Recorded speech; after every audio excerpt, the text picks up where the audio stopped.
Hola, es un gusto tenerlos aquí. Hoy les hablaremos sobre el tema de obstrucción intestinal, dada por los alumnos de las Universidades para el Bienestar Benito Juárez García. Primero que nada les hablaremos sobre las generalidades del intestino delgado. Este es un tubo estrecho que tiene una longitud de 6 a 7 metros. Va a iniciar en el orificio pilórico del estómago y va a llegar hasta la válvula ileocecal iniciando el intestino grueso.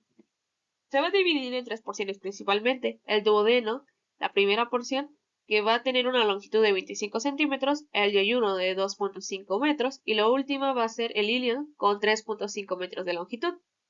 Entre más proximal esté al estómago, va a tener menor diámetro, y entre más distal, más cercano al intestino grueso, el diámetro va a ser más pequeño. El duodeno principalmente tiene un diámetro de 2.5 centímetros y el ilion va a llegar hasta 2.5 centímetros de diámetro. Aquí en el duodeno van a desembocar el colédoco y el conducto pancreático principal. Van a desembocar juntos en la segunda porción del duodeno, en la ampolla de váter o papila duodenal, donde también va a existir un esfínter, que es el esfínter de Oddi, que está relacionado sobre todo con el control del flujo del jugo pancreático al duodeno. El yeyuno y el ilion, aquí el alimento se digiere y se va a absorber a una longitud de aproximadamente de 6 metros, hasta llegar a la válvula ileocecal, que su ubicación va a ser en el extremo superior del ciego, y este va a impedir principalmente el retorno de las heces del ciego hasta el intestino delgado.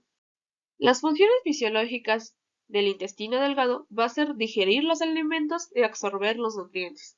Se va a llevar a cabo gracias a la motilidad, secreción y digestión y absorción de los nutrientes para permitir su ingreso en el torrente sanguíneo. Los alimentos y los nutrientes se desplazan con lentitud durante todas estas estructuras. Estos van a hacer que se degraden de manera sistemática hasta obtener iones y moléculas que el organismo pueda absorber. En su anatomía fisiológica, las capas de la pared intestinal de afuera hacia adentro son serosa, capa muscular longitudinal, capa muscular circular, submucosa y mucosa, donde también encontraremos la muscularis mucosae. Hablaremos sobre la primera capa, también llamada capa mucosa interna. Va a tener cuatro principales funciones: la producción del moco, que lubrica y protege la superficie interna, gracias a las células caliciformes. La segunda función sería la secreción de enzimas y sustancias digestivas. La tercera es la absorción de los productos de los alimentos digeridos. La cuarta es impedir el ingreso de sustancias nocivas y microorganismos patógenos. Esta barrera va a incluir los linfáticos dentro de la mucosa y van a servir como la primera línea de defensa inmunitaria dentro del organismo. La segunda capa del intestino delgado, también llamado capa submucosa, va a alojar principalmente los vasos sanguíneos, nervios, las estructuras que hacen posible la secreción de enzimas digestivas y las glándulas submucosas, que estas van a liberar sus secreciones ya sea de manera directa a la luz intestinal o mediante conductos que pasan por la mucosa y van a alcanzar la superficie luminal. Vamos a tener la tercera capa del intestino delgado, también llamado muscular externa. Va a consistir en dos capas, una interna, que las células del músculo liso van a estar dispuestas en sentido circular. Aquí vamos a tener la muscular circular, principalmente. Una capa externa del músculo liso que, dispuestas en sentido longitudinal, vamos a tener la muscular longitudinal. Que estas dos capas del intestino, la muscular circular y la muscular longitudinal, van a facilitar el desplazamiento del contenido del tubo digestivo. Cuarta capa, también llamada serosa. Esta va a estar constituida por mesotelio integrado por una sola capa de epitelio plano y tejido conjuntivo subyacente. Se va a tratar de la capa más externa del intestino delgado, de los órganos que se encuentran suspendidos dentro de la cavidad peritoneal. Esta también va a estar adherida a lo que es el mesenterio.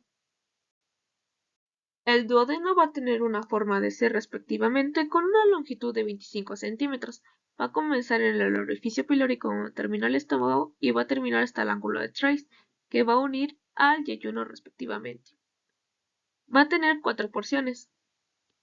Va a ser la primera porción, que es la superior, de 5 centímetros de longitud, la segunda, la descendente, de 7.5 centímetros, la tercera, que es la inferior, la más larga, que es de 10 centímetros, y la cuarta porción ascendente de 2.5 centímetros de longitud.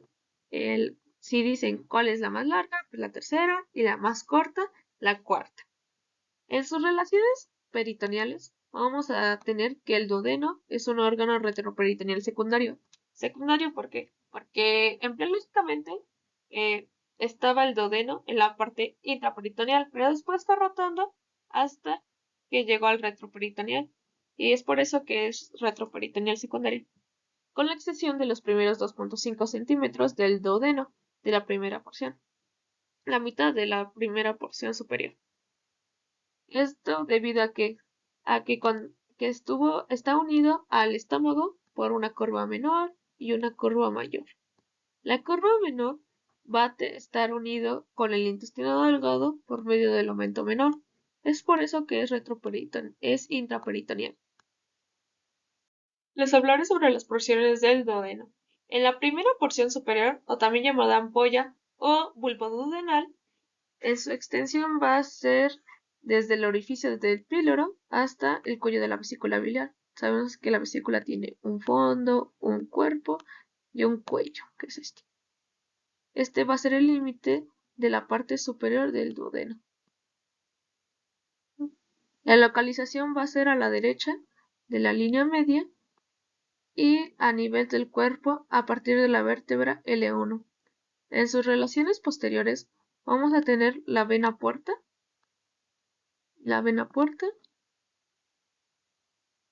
es esta, y la arteria gastroduodenal, respectivamente, y el conducto colédoco. Vamos a tener que la segunda porción descendente en la extensión va a ser desde el cuello de la vesícula biliar, donde terminó la parte superior, y va a descender hasta el borde inferior de L3. Aquí las características importantes es que tiene una papila mayor y una papila menor. En la papila mayor es la más grande, donde va a desembocar el conducto colédoco y el conducto de Wilson del páncreas. La papila menor, aquí es donde desembocará el conducto de Santorini o conducto accesorio del páncreas. En sus relaciones vamos a tener que anteriormente estará el colon transverso. ¿Okay? El colon transverso aquí. Y en la parte posterior va a estar el riñón derecho. No se ve bien visiblemente, pero estaría en la parte de atrás de la parte descendente, ¿va? Y después vamos a tener en la parte medial, en la relación medial, la cabeza del páncreas, que sería esto. En la tercera porción, en la inferior del duodeno, vamos a tener que va a estar horizontalizada a la izquierda de L3. Posteriormente vamos a tener la vena cava inferior más la aorta abdominal. Anteriormente vamos a tener los vasos mesentéricos superiores en la parte anterior del duodeno. Como dato importante les hablaré sobre el síndrome de Wilkie. Es cuando este ángulo es menor a 22 grados respectivamente. Esto debido a que baja la grasa retroperitoneal y puede verse o aumentarse por la anorexia. Como no hay grasa, pues empieza a bajar este ángulo, haciendo una compresión de la tercera porción del duodeno, que sería esta. Esta es la aorta abdominal, la arteria mesentérica superior va a empezar a bajar porque no hay grasa, y aquí va a empezar a comprimir la vena renal izquierda, haciendo el síndrome de Cascanueces y la tercera porción del duodeno. No les voy a hablar sobre pues, el síndrome de Cascanueces porque es otro tema. Y lo que sí me importa es que pues, sepan que va a comprimir la tercera porción del duodeno cuando baja este ángulo, causando así los vómitos biliares, debido a que sabemos que el duodeno en la porción descendente va a tener lo que son aquí van a desembocar el conducto colédoco y el conducto pancreático. Entonces es por eso que estos vómitos van a ser biliares, van a causar constipación y dolor abdominal. Aquí vamos a tener el ángulo de Trace, que es la cuarta porción ascendente. Esta va a subir un borde de L3 a L2, donde va a terminar así el ángulo de Trace en la dirección superior a la izquierda. Y hay uno, van a ser los dos quintos proximales, su localización va a estar en el cuadrante superior izquierdo, va a tener un mayor diámetro En la pared va a ser con un mayor grosor. En la mucosa va a tener múltiples pliegues, esto debido a que el yoyuno va a ser la que más va a absorber agua, electrolitos, nutrientes que el cuerpo necesita. Las arcadas van a ser menores. Si quieren localizar rápidamente el yoyuno, tienen que observar estas Y en las arcadas, ¿vale? Para que así localicen más rápido. Y de yeyuno. Los vasos rectos van a ser más largos. Ilia va a tener una longitud de 3.5 metros. También va a tener los 3/5 distales del intestino delgado. Va a estar localizado en el cuadrante superior izquierdo. Va a tener un menor diámetro debido a que es un más distal. La pared va a ser menos gruesa y la mucosa va a tener menos pliegues porque aquí ya no va a ser la principal absorción del intestino delgado. Ya ven, todo esto es liso. Las arcadas, va a haber muchas arcadas. Estos cuatro son múltiples arcadas. Los vasos rectos van a ser más cortos. Aquí tiene varias uniones, ¿vale?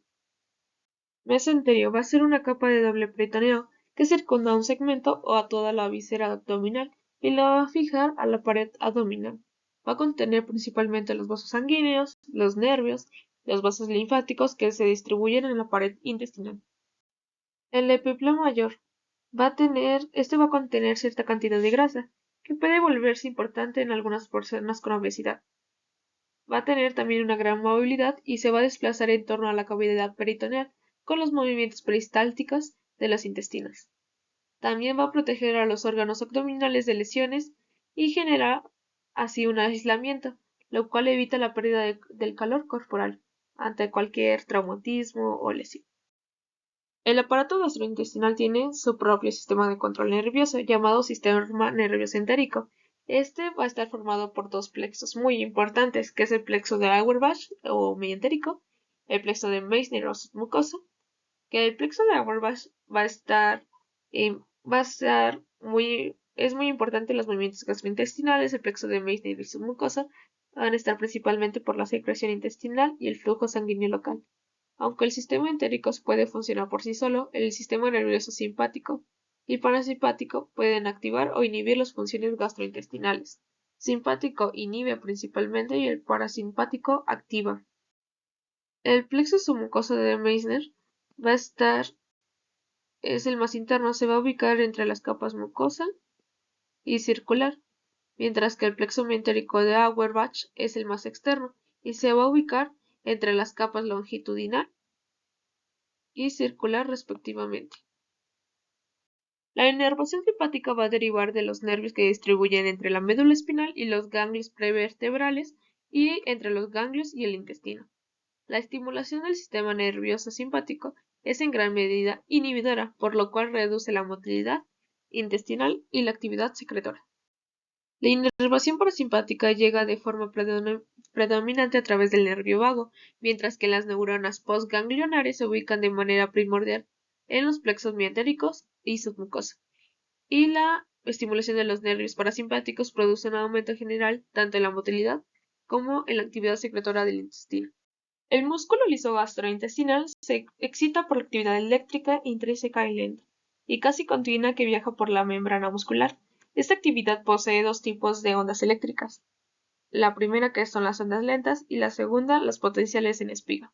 Las ondas lentas se piensa que depende de una red de células especializadas de marcapasos, las células de Cajal, que estas van a estar ubicadas en el músculo liso. Estos no son potenciales de acción. Estos nodos van a causar la entrada de iones sodio, pero no causan la contracción. Se trata de fluctuaciones rítmicas similares a ondas en el potencial de membrana, que de manera cíclica llevan a la membrana a un punto cercano al umbral. Su frecuencia oscila de 3 a 12 por minuto, 3 en el cuerpo gástrico, 8 a 9 en el hilo terminal y en el duodeno de 12. Los potenciales en espiga. Estos sí son verdaderos potenciales de acción y estos van a causar la contracción del músculo liso, debido a que las ondas lentas van a ser solo la entrada de iones sodio y estos van a tratar de elevar hasta el umbral. Cuando estén cerca del umbral, van a empezar los potenciales en espiga, que aquí va a haber la entrada de canales calcio-sodio y estos van a producir la contracción del músculo liso. Hay ciertos factores que la despolarizan o la excitan, que va a ser la distensión muscular, la acetilcolina, el parasimpático y algunas otras hormonas. Y va a haber otras que la van a inhibir o hiperpolarizar, que van a ser la noradrenalina por alfa-adrenérgicos, la adrenalina y el simpático. Los potenciales, normalmente el potencial de membrana tendrá ondas lentas, potenciales en espiga, ondas lentas, potenciales en espiga. El tono muscular lo vamos a tener muy bien definido. Estimuladamente va a haber múltiples potenciales de en espiga. Aquí el potencial va a estar menor en ondas lentas y va a haber mayores potenciales en espiga. Como los potenciales en espigas son la entrada de canales sodio-calcio, va a haber mayor contracción. Es por eso que estas ondas se ven más predominantes. Inhibidamente vamos a tener las ondas lentas, pero ya no vamos a tener los potenciales en espiga. Esto va a causar que en el tono muscular ya no haya contracción.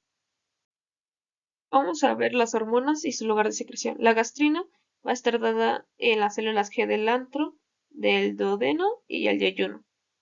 Va a estar estimulado para la secreción de la estimulación vagal, adrenalina, aminoácidos neutrales, alimentos como